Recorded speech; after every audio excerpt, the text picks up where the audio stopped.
bertugas sebagai pembuka presentasi kali ini.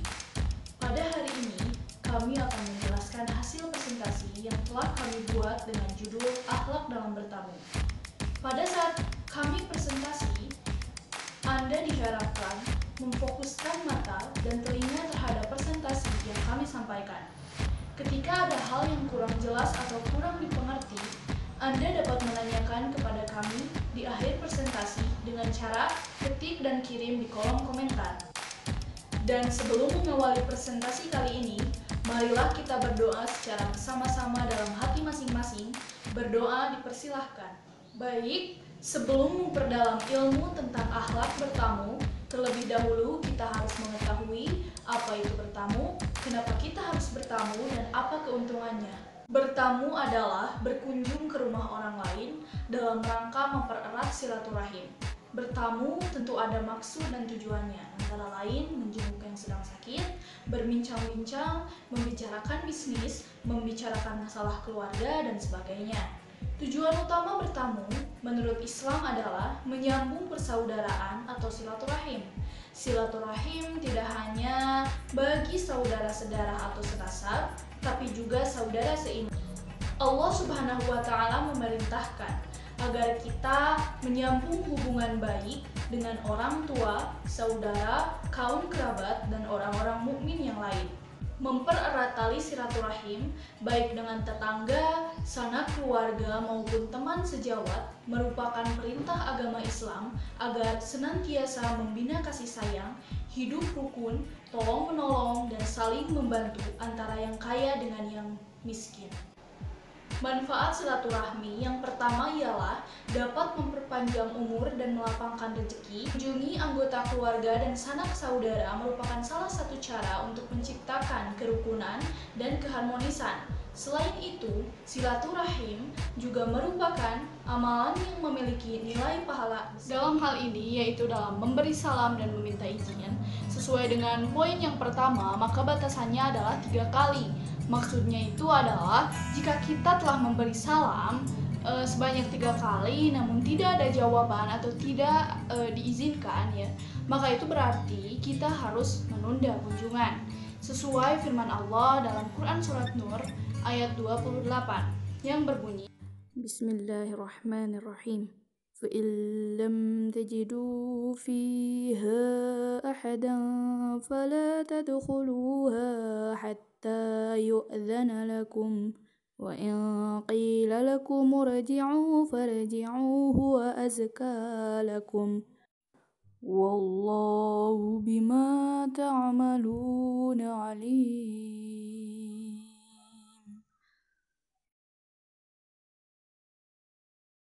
Bertamu dengan memakai pakaian yang pantas berarti menghormati tuan rumah dan juga diri sendiri. Tamu yang berpakaian rapi dan pantas akan lebih dihormati oleh tuan rumah. Demikian pula sebaliknya, sesuai dengan firman Allah yang berbunyi, Bismillahirrahmanirrahim. In ahsantum ahsantum li anfusikum. Al-ayah sadaqallahul azim. Jika kamu berbuat baik, berarti kamu berbuat baik bagi dirimu sendiri. Dan jika kamu berbuat jahat, maka kejahatan itu bagi dirimu sendiri. Quran Surat Al-Isra ayat 7. Ada juga dalam sebuah hadis yang diriwayatkan oleh Abu Musa Al-Asy'ari radhiyallahu anhu, dia berkata bahwa Rasulullah Shallallahu alaihi wasallam bersabda, minta izin masuk rumah itu 3 kali. Jika diizinkan untuk kamu, maka kamu masuklah, dan jika tidak, maka pulanglah. Hadis riwayat Bukhari Muslim. Yang ketiga adalah sesuai firman Allah, ya. Bismillahirrahmanirrahim.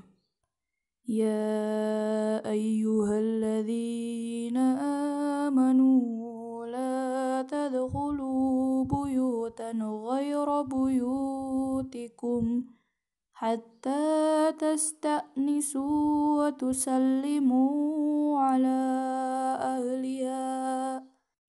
Dzalikum khairul lakum la'allakum tadhakkarun. Juga ada hadis Nabi yang berbunyi, In rajulan ista'dzana 'ala Nabi sallallahu alaihi wasallam وهو في بيت فقال ألج. فقال النبي صلى الله عليه وسلم لخادمه: اخرج إلى هذا فعلمه الاستئذان، فقل له: قل السلام عليكم أدخلوا. فسمعه الرجل فقال: السلام عليكم أدخلوا. فأذن له النبي صلى الله عليه وسلم فدخل. رواه Abu Daud. Mengintip ke dalam rumah. Hal ini sering terjadi karena orang ada rasa penasaran, apakah di dalam rumah ada seseorang atau tidak. Padahal Rasulullah Shallallahu Alaihi Wasallam mencela dan memberi ancaman kepada orang yang mengintip tersebut. Yang kedua, memperkenalkan diri sebelum masuk. Apabila tuan rumah tidak kenal atau tidak tahu orang itu siapa, maka hendaknya tamu memperkenalkan diri kepada tuan rumah, terutama jika bertamu pada malam hari. Tamu laki-laki dilarang masuk ke dalam rumah apabila tuan rumah hanya wanita saja. Dalam hal ini, tuan rumah juga hendaknya tidak mempersilahkan atau mengizinkan tamu tersebut masuk ke dalam rumah, karena membahayakan dirinya sendiri dan mengundang malah bahaya untuk tuan rumah tersebut. Oleh karena itu, temui saja di luar. Masuk dan duduk dengan sopan. Setelah tuan rumah mempersilahkan untuk masuk, hendaknya tamu masuk dan duduk dengan sopan di tempat yang telah disediakan. Hendaknya tamu membatasi diri, tidak memandang kemana-mana secara bebas. Pandangan yang tidak dibatasi, terutama bagi tamu asing, akan menimbulkan kecurigaan bagi tuan rumah. Menerima jamuan tuan rumah dengan senang hati. Apabila tuan rumah memberikan jamuan, hendaknya tamu menerima jamuan tersebut dengan senang hati, tidak menampakkan sikap tidak senang terhadap jamuan itu. Jika sekiranya tidak suka, maka berterus teranglah bahwasanya tidak biasa menikmati makanan dan minuman seperti itu. Jika tuan rumah telah mempersilahkan untuk menikmatinya, maka sebaiknya segeralah untuk menikmatinya. Tidak usah menunggu berkali-kali tuan rumah mempersilahkan. Awali dengan bacaan basmalah dan akhiri dengan ucapan hamdalah. Rasulullah Shallallahu Alaihi Wasallam bersabda, jika di antara kamu hendak makan, maka sebutlah nama Allah di awalnya. Dan jika kamu lupa menyebut nama Allah pada awal, maka hendaklah membaca Bismillahi awwaluhu wa akhiruhu. Hadis riwayat Abu Daud dan At-Tirmidzi. Makanlah dengan tangan kanan dan ambil yang terdekat dan jangan menggigit. Setelah memberikan tuntunan bahwa makan dan minum dilakukan dengan tangan kanan, tidak sopan jika dengan tangan kiri, terkecuali tangan kanan berhalangan. Cara seperti itu tidak dilakukan hanya saat bertamu saja, melainkan dalam berbagai suasana, baik di rumah sendiri maupun di rumah orang. Kita harus bersihkan piring, jangan biarkan sisa makanan berceceran. Sementara itu, pada biasanya orang merasa malu ketika piring yang habis digunakannya itu terlihat bersih tanpa tersisa makanan sedikit pun. Mereka khawatir dinilai terlalu lahap. Oleh karena itu, Islam memberi tuntunan yang lebih bagus. Tamu yang menikmati hidangan dari tuan rumah, hendaknya piring tersebut dibersihkan tanpa perlu menyisakan makanan sedikit pun, karena terkadang yang melihatnya suka merasa. Segeralah pulang setelah selesai urusan. Kesempatan bertamu dapat digunakan hanya untuk membicarakan permasalahan hidup saja. Pembicaraan harus dibatasi dengan permasalahan yang penting saja, sesuai dengan tujuan bersama. Hendaknya dihindari pembicaraan yang tidak ada ujung pangkalnya, terlebih membicarakan orang lain. Tamu yang bijaksana tidak suka memperpanjang lama berkunjungnya. Ketika tuan rumah sudah memperhatikan jam, hendaknya ia segera pamit, karena mungkin saja tuan rumah akan segera pergi atau mengurus. Lama waktu bertamu maksimal 3 hari 3 malam.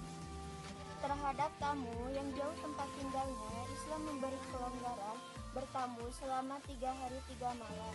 Waktu tersebut dikatakan sebagai hak bertamu.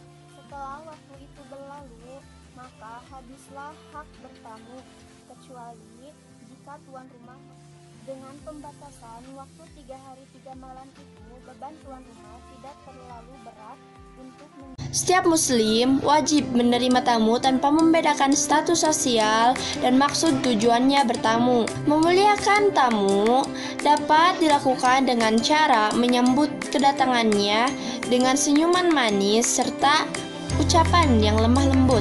Selain itu bisa juga menghidangkan makanan, mempersilahkannya masuk, mempersilahkannya duduk. Kalau perlu juga bisa disediakan ruang khusus untuk menerima tamu yang selalu dijaga kebersihan dan kerapihannya.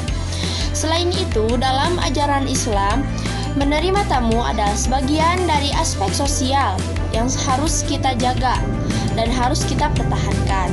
Membiasakan diri menerima tamu dengan perkataan yang baik adalah cerminan diri dan kualitas kepribadian seorang muslim.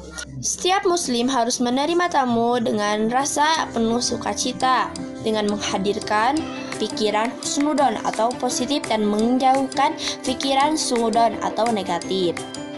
Jika ada tamu yang datang dari tempat jauh, maka tuan rumah wajib menerima dan menjamunya maksimal 3 hari 3 malam. Jika lebih dari 3 hari 3 malam, maka itu terserah kepada tuan rumah apakah masih mau menjamunya atau tidak. Tetapi menurut Rasulullah SAW, bila tamu menginap lebih dari 3 hari 3 malam, maka itu adalah sedekah dan bukan lagi kewajiban. Cahyadi, kelas 11 IS3.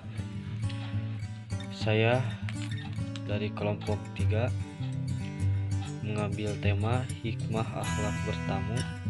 1.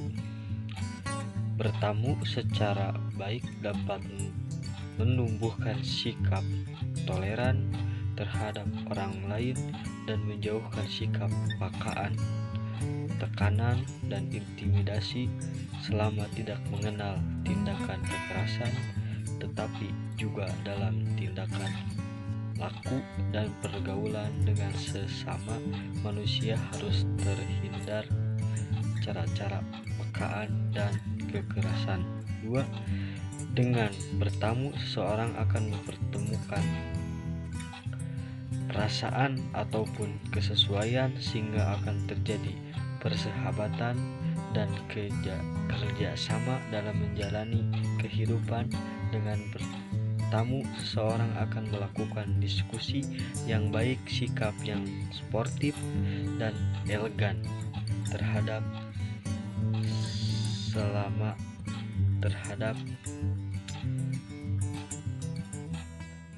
sesamanya. Sekian presentasi dari kami. Terima kasih atas ketenangan Anda dalam mengikuti presentasi kali ini. Semoga dengan presentasi ini dapat menambah wawasan Anda tentang akhlak dalam bertamu. Dan apabila terdapat tutur kata yang kurang berkenan di hati Anda, mohon untuk dimaafkan. Selamat siang. Wassalamualaikum warahmatullahi wabarakatuh.